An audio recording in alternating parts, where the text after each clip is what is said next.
किसी शैतान लोग 2 वर्ष है गोटे पैरेलल कमिटी बनईकी सब गोटे नुक्स बाहर करी माने शैतानी हरकत कर से नमाज बंद है जो सब वर्ष ये गोटे आसमेला आम जहाँ जाचु कागज पत्र pen and paper documents ready अच्छे फर्जरी चिटिंग एसबू जालियाती यहाँ जालियाती नथिले कमिशनर 420 केस बुक कर जाई नथंदा से व्यक्ति होउछन्ती कच्ची से आम समाज लोक नुह जो बाहर कि गोटे जटणी कच्ची मन गोटे लोक समाज कि आमर नुह आम मुस्लिम अलग जे पुलिस प्रशासन को रिक्वेस्ट करी आमे बाड़िया बाड़ी करनु किसी करनु आपण पाखे समाधान पाई जाइथलु आपण देखिले जदि गोटे पार्टी को मु एलाउ करूची अन्य पार्टी लॉ एंड ऑर्डर सृष्टि करिवो ताको एलाउ कले एमाने लॉ एंड ऑर्डर सृष्टि करिवे एणुक मु अनुरोध करी आज्ञा ओडिशा रे सुनाम दन धन्य बड़ बड़ समर पंडित अच्छा मौलवी मान अच्छा आपण वीडियो कॉल रे हो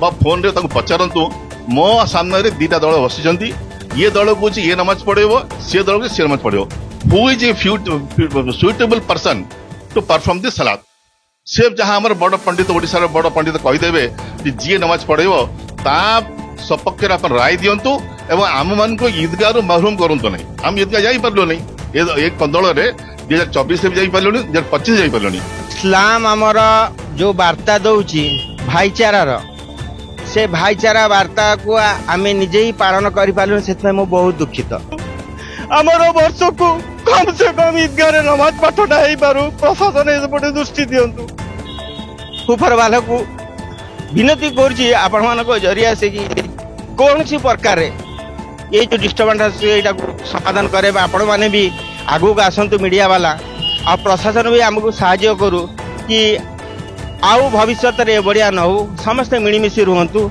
गोष्ठी झमेला रे नहीं की पुणा गोष्ठी थिला के सकाळे 8टा बेलू करा जाऊ खरा को देखी करथिले आ नुआ गोष्ठी जे से कहथिले 9टा 9:30 बेलू करिया को ये विवाद रे जेतो झमेला हला थाना वाला देखला दी विवाद होउचंती दी गोष्ठी एटू ब्रेक कला ब्रेक करिया बड़ मस्जिद रे नमाज हला सुंदर किंतु आमर 365 दिन सबुदिन नमाज पढ़ू मस्जिद रे आ गोटे 2 दिन जो अच्छी अलग अलग दिन में आम ईद उल माने ईदगाह नमाज पढ़ू जो आवाम जो नमाज ईदगाह में पढ़े रहते वो हर आदमी का दिल में तकलीफ है जो आज हम ईदगाह में नमाज पढ़ नहीं सके मस्जिद में नमाज पढ़े सबके दिल में एक तकलीफ है आज पवित्र ईद उल फितर रे मुस्लिम संप्रदाय समस्ते एकत्रित भाव जे नमाज पाठ करती ईदगाह पड़िया आज कौन कारणवशतः ईदगाह पड़िया बारण कराइला नमाज पाठ पाई किंतु पोस्ट ऑफिस छक बड़ी मस्जिद आज सामूहिक नमाज पाठ कराइला किंतु जोटा कि हवा कथा ईदगाह पड़िया एठी कराइला से समटे आज्ञा ये वर्ष को थरे दी थरे ईदगाह पड़िया नमाजटा हुए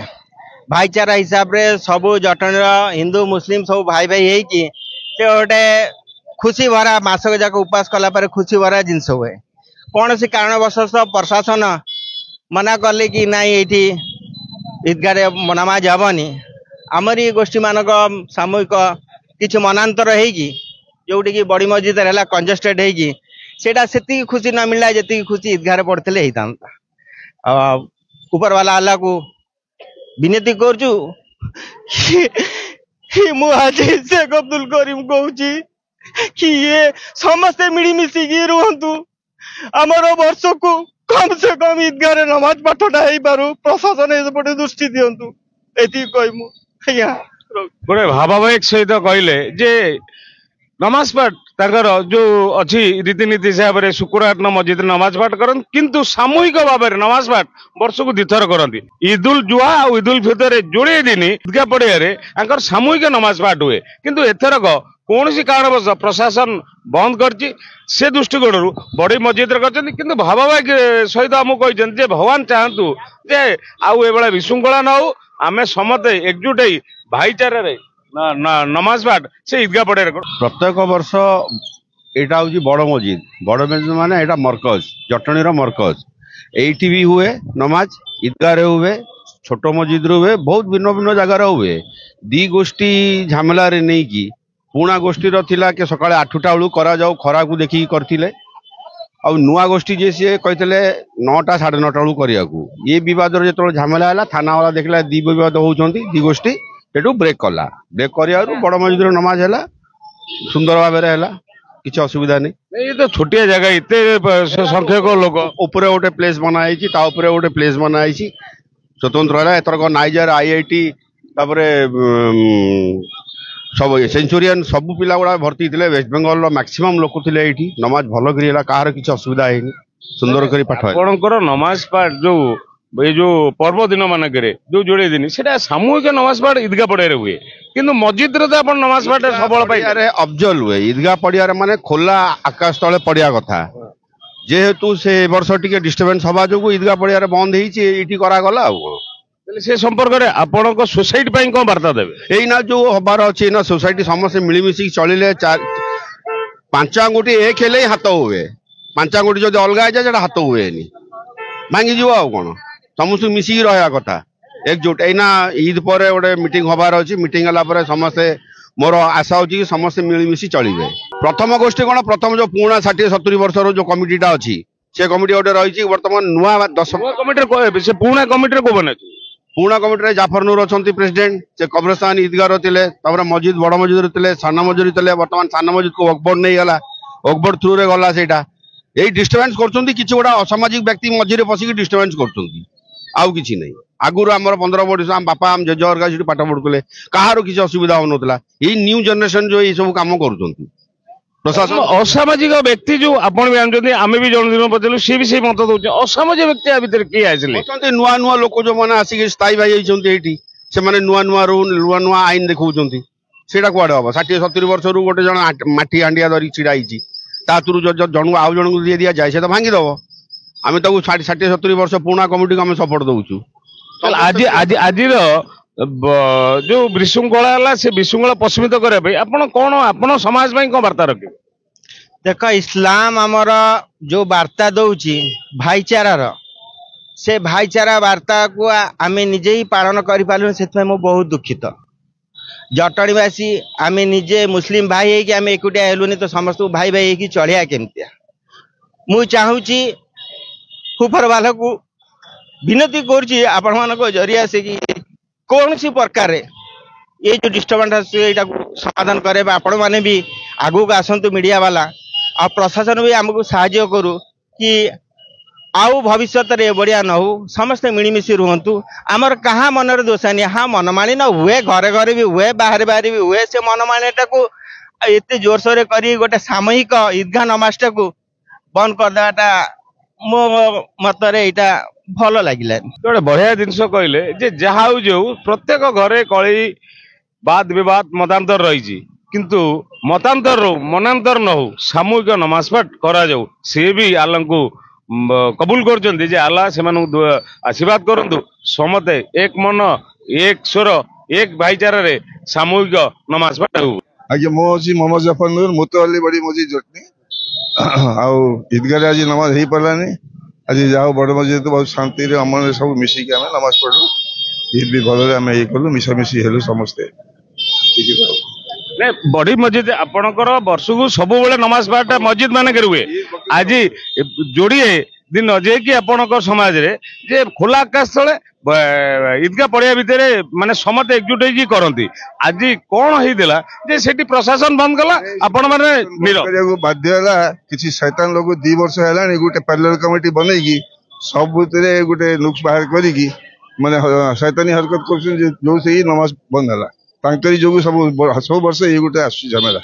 ଆଉ ସେମାନେ ତ ବୁଝୁନାହାନ୍ତି ନା, ବାସ୍ ଖାଲି ଆମକୁ ପାୱାର ଦିଅ, ଆମେ ଦୋକାନର ପଇସା ଖାଇବୁ କେମିତି, ସେଇ ତାଙ୍କର ମେଣ୍ଟାଲିଟି ଅଛି, ଆଉ କିଛି ନାହିଁ। କିଛି କରିନାହାନ୍ତି, କିଛି ସାକ୍ରିଫାଇସ୍ ନାହିଁ। ଆଉ ଦୋକାନରେ ପଇସା ମିଳିଗଲେ ଖାଇବେ ବୋଲିକି ସେଇ ଗୋଟେ ଚର୍ଚ୍ଚା ଚାଲିଛି ତାଙ୍କର। ଛୋଟ ମସଜିଦ ଝାମେଲା, ମଦ୍ରସାରେ ଝାମେଲା, ଇଦଗାରେ ଝାମେଲା, ବଡ ମସଜିଦ ଦୋକାନୀ ସାଙ୍ଗେ ଝାମେଲା। ସବୁ ଏ 5-10ଟା 15ଟା ଅଛନ୍ତି, ବେଶୀ ନୁହନ୍ତି, 10-15ଟା ଅଛନ୍ତି। ନା ଆପଣ ଶୈତାନ କହିଲେ, କିଛି ଲୋକ କହିଲେ ଅସାମାଜିକ ତତ୍ତ୍ୱ। ଅସାମାଜିକ ଆଉ ଶୈତାନ କଣ? ଦିଟା ଯାକ ତାଙ୍କ ଉପରେ ଲାଗିବ। ଶୈତାନ ବି ଅଛନ୍ତି, ସେ ଅସାମାଜିକ ବି ଅଛନ୍ତି। ହଁ, ଆଉ ଆପଣ ବାର୍ତ୍ତା କଣ ଦବାକୁ ଚାହୁଁଛନ୍ତି ଆଜିର ଗୋଟେ ଏତେ ବଡ ପବିତ୍ର ଦିନ ଆପଣଙ୍କ ଦିନରେ, ଆପଣ ସମାଜ ପାଇଁ କଣ ବାର୍ତ୍ତା ଦବାକୁ? ଭଲ ଲାଗିଲାନି। ଇଦଗାହ ଯୋଉଟା ବନ୍ଦ ହେଲା ଆଜି ନମାଜ, ସେଟା ଆମକୁ କିଛି ଭଲ ଲାଗିଲାନି।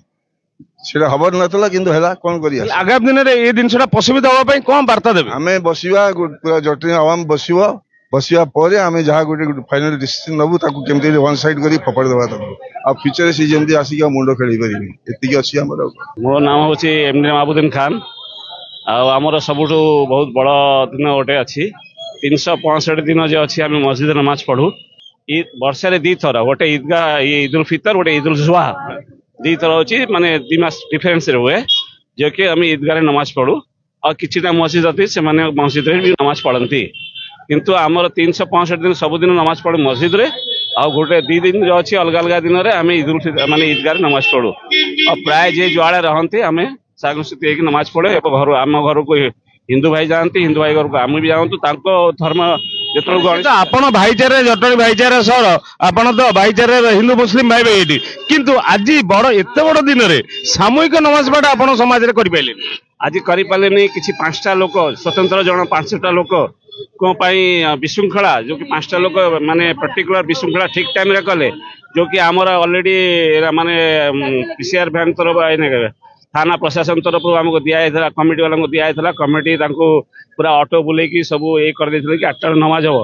किंतु ठीक समय टाइम रे से 5टा लोक आसिक थाना रे किछि एतला देकी विशृंखला कला पर थाना आईसी जे अछि ताकू बंद कर देले जे कि नहीं एना किछि करंतु नहीं आपण जे जार मस्जिद नमाज पढ़िबे ताले विशृंखला पई आज दी गोष्ठी होबा द्वारा ये असुविधाटा उपजिछि हाँ ये 5टा लोगों पर हमें आज ईदगाह माने माने महरूम हो गया ईदगाह से नमाज से महरूम हो गए हम आज जो आवाम जो नमाज ईदगाह में पढ़े रहते वो हर आदमी का दिल में तकलीफ है जो आज हम ईदगाह में नमाज पढ़ नहीं सके मस्जिद में नमाज पढ़े सबके दिल में एक तकलीफ है और ये तकलीफ वो उस 5 आदमी है जो उन 5 आदमी इस चीज को रुकावट किया यानी कि आके ठीक टाइम में रुकावट किया जिसके वजह से हम लोग नमाज ईदगाह में नहीं पढ़ सके और भाई लोग भी बहुत ऐसे परेशान हुए रहेंगे आज पता नहीं कहाँ जगह हुआ नहीं हुआ पता नहीं कौन किस मस्जिद में नमाज पढ़ा ताले एटा आपण नमाज पाठ केते सफल बोली आपण भाबुचंती जोटा सामूहिक बात आज मस्जिद रे हला एटा केते सफल केते दुआ आपण मिलिबो अल्लाह केते जानिबे नमाज पाठ रे नहीं आज तो अल्लाह करे में सब मस्जिद में हो गया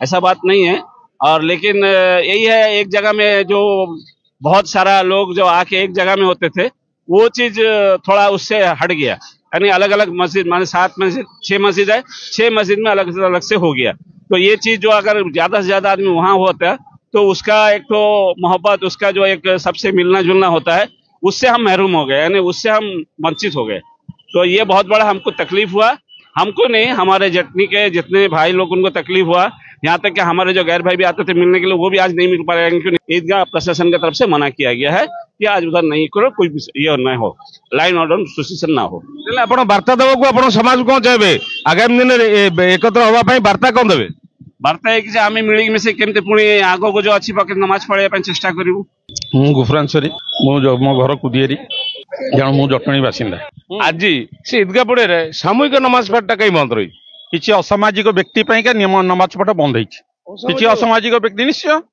से समाज रे स्थान नहीं तांकर से माने लिटिगेशन करियारु एटा बंद कराई आउ किछि नै यार आपण असामाजिक व्यक्ति कहउछन्ती किंतु असामाजिक व्यक्ति कहउछन जे तू ताले से केमति बंद करि परिबे ये केमति बंद असामाजिक सहित प्रशासन अछि संगे बंद करि परियो प्रशासन ता संगे अछि ना आमे जे जानिजु ताको बारे कागज पत्र pen and paper documents ready अछि फर्जरी चिटिंग ए सब जालियाती जहाँ पर जालियाती नथिले तांको कमिशनर 420 केस रे बुक कर जाय नथंदा से व्यक्ति विशेष नाटी कहबे कि जाफर नूर कोन तांको परिचय कोन से होचंती कच्ची मेमन से आम समाजर लोक नु से होची बाहर किंतु गोटे जटणी रे कच्ची मेमन गोटे लोक समाजर किंतु आमर नु आम मुस्लिम अलग ताले तांकर प्रभाव एते विस्तार हैला केमता तार हैला कोन से समय लोक मूर्ख थिले शिक्षित नथिले जानि नथिले से समय ता बापा गोटे लॉयर थिला आर लॉगिरी करथला बोली ताकू किछि दायित्व दे दैथिले बड़ मजूर कैटेगरी हिसाब रे रखा जायतला से कहला जे मु सबुतक दायित्व मु जटणी रे नै जाइछि नहीं से मझे भी आपंकर मस्जिद रे जो दुकान ने होता दुकान बंद होता सी समर्थ समाधान ही खोला सी तो निजे दावी कले जे मुझे तार मुख्य लोक किसी नुह से मुख्य लोक नुह से पेन एंड पेपर से इन्वेस्टिगेशन करा जाऊ प्रकृत तथ्य करा जाऊ तापर जानी परिबे से मुख्य कि आउ किए मुख्य अच्छी कौन वार्ता देवा चाहते आज दिन में जो पब्लिक प्रॉपर्टी गोटे ट्रस्ट होची पब्लिक प्रॉपर्टी कहार कई यार उत्तराधिकारी ना यार उत्तराधिकारी सिर्फ पब्लिक आज जी कह निजर तो ताठू मूर्ख परिचय आ किसी नुह आज मेसेज कौन जाए सामूहिक नमाज पाठ हो पारानी से लोक कारण जो लोक किसी लोक जो ତାହେଲେ କଣଟା କହିବାକୁ ଚାହୁଁଛନ୍ତି କୁହନ୍ତୁ ସ୍ପଷ୍ଟ ଭାବରେ। ଆଉ ଶୋଷ ଭାବରେ କଣ କହିବି? ପ୍ରଶାସନକୁ ନେଇ ଯାହା କହିପାରିବି ନା, ମୁଁ କଣ କହିପାରିବି? ପ୍ରଶାସନ ଯାହା କରିବ ନା। ଆଉ ପ୍ରଶାସନ ସେଠି 144 ଲଗେଇଛି ଆମେ ଯାହା ଖବର ପାଇଲୁ। କରିବ ଆଉ କଣ ଅଛି? ପ୍ରଶାସନ ବ୍ଲାଇଣ୍ଡ, ଅନ୍ଧ। ପ୍ରଶାସନ ପାଖରେ କାଗଜପତ୍ର ସେତିକି ଥିବ ବୋଲି ପାଇଥିବ ବୋଲି ସେ ଏତେ ବାଟ ଯାଇଛି ନା।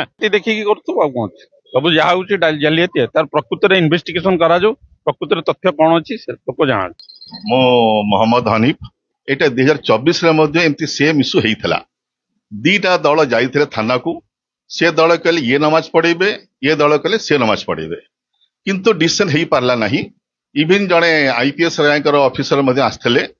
ଫାଇନାଲ ଏଇଆ ହେଲା ଇଦଗାର ତାଲା ପଡିଲା। 2024 ଇଦଗାର ତାଲା ପଡିଲା। Same thing has been repeated in 2025। ଯେ ପୋଲିସ ପ୍ରଶାସନକୁ ମୁଁ ରିକ୍ୱେଷ୍ଟ କରିବି, ଆମେ ବାଡିଆ ବାଡି କରିନୁ, କିଛି କରିନୁ, ଆପଣ ପାଖକୁ ସମାଧାନ ପାଇଁ ଯାଇଥିଲୁ। ଆପଣ ଦେଖିଲେ ଯଦି ଗୋଟେ ପାର୍ଟିକୁ ମୁଁ ଏଲାଉ କରୁଛି, ଅନ୍ୟ ପାର୍ଟି ଲ ଆଣ୍ଡ ଅର୍ଡର ସୃଷ୍ଟି କରିବ, ତାକୁ ଏଲାଉ କଲେ ଏମାନେ ଲ ଆଣ୍ଡ ଅର୍ଡର ସୃଷ୍ଟି କରିବେ। ଏଣୁକରି ମୁଁ ଅନୁରୋଧ କରିବି ଆଜ୍ଞା, ଓଡିଶାର ସୁନାମ୍ୟ ଧନ୍ୟ ବଡ ବଡ ଆମର ପଣ୍ଡିତ ଅଛନ୍ତି, ମୌଲବୀ ମାନେ ଅଛନ୍ତି, ଆପଣ ଭିଡିଓ କଲରେ ହଉ ବା ଫୋନରେ ତାଙ୍କୁ ପଚାରନ୍ତୁ। ମୋ ସାମ୍ନାରେ ଦିଟା ଦଳ ବସିଛନ୍ତି, ଇଏ ଦଳ କହୁଛି ଇଏ ନମାଜ ପଢେଇବ, ସେ ଦଳ କହୁଛି ସେ ନମାଜ ପଢେଇବ। Who is a suitable person to perform the ସଲାତ? ସେ ଯାହା ଆମର ବଡ ପଣ୍ଡିତ, ଓଡିଶାର ବଡ ପଣ୍ଡିତ କହିଦେବେ ଯେ ଯିଏ ନମାଜ ପଢେଇବ ତା ସପକ୍ଷରେ ଆପଣ ରାୟ ଦିଅନ୍ତୁ ଏବଂ ଆମମାନଙ୍କୁ ଇଦଗାହରୁ ମହରୁମ କରନ୍ତୁ ନାହିଁ। ଆମେ ଇଦଗାହ ଯାଇପାରିଲୁ ନାହିଁ। ଏ କନ୍ଦଳରେ 2024 ବି ଯାଇପାରିଲୁନି, 2025 ଯାଇପାରିଲୁନି। ଗୋଟେ ଆମକୁ ଭଲ ସୂଚନା ବି ଶେଷକୁ ଦେଲେ ଯେ ଓଡ଼ିଶାରେ ବହୁତ ଆମରି ଧର୍ମର ପଣ୍ଡିତ, ବଡ ବଡ ପଣ୍ଡିତ ଅଛନ୍ତି। ସେମାନଙ୍କ ହସ୍ତକ୍ଷେପ ଇଏ ସମ୍ପର୍କରେ ରହୁ, ସ୍ଥାୟୀ ସମାଧାନ କରାଯାଉ। ଆମେ ଜଟଣୀବାସୀ ଯୋଉ ମୁସଲିମ ସମ୍ପ୍ରଦାୟର ଭାଇମାନେ ଅଛୁ, ଆମକୁ ବଞ୍ଚିତ ନ କରାଯାଉ ଇଦଗାହ ପଡ଼ିଆରେ ସାମୂହିକ ନମାଜ ପାଠ କରିବାରେ।